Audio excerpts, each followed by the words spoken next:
Hey everybody, what is up? Welcome back to Final Trade. We're going to take our next look at Assassin's Creed Collector Box pre-sales data up to the 1 week prior to release date, R-7, off of TCG Player.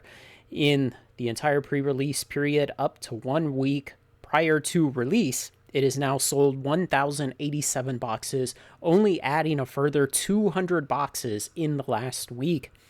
The total sales cumulative spend has been $328,000, making for an average box price of $302 per box, and that includes the huge spike up a couple of weeks ago and the subsequent fall that is not reflected on this trailing 7-day moving average price.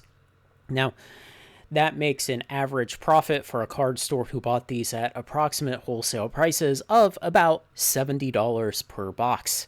It's been up to that $400 per box price, and now it's back down to about $340 on TCG Player today. I think these have a real good chance of falling further in the next week. I think they ran up way too high, way too hard, way too fast, and they've already pulled back from that $400 point down to $340 today. And over this coming week, as we get into the last days before actual release, we're going to see many more card stores physically receive their product and be ready to list it up on TCG Player. There will be a lot more competition on that marketplace, and it will push prices down. So I won't be surprised if we see it fall below $300. Now, what is the counter argument to that? Well, it's Fallout.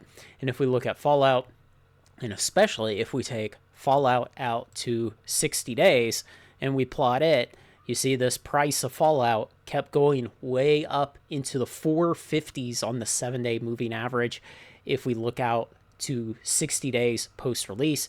And of course, Fallout is probably a pretty decent comparison. They're both Universes Beyond expansions in early 2024. Probably about the best comparison we have.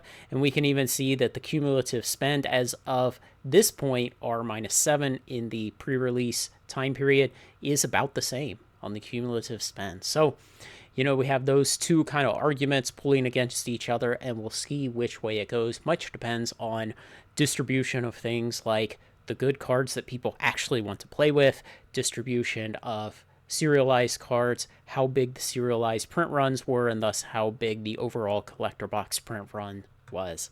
So I will be back again this time next week with the full data for the entire pre-release period up to and including release day for both the collector boxes and the Beyond booster boxes. Hit subscribe so you don't miss that. Thanks to everyone who makes this content possible, especially my very generous supporters on Patreon. Like, comment, share, and subscribe, and join me on Final Trade.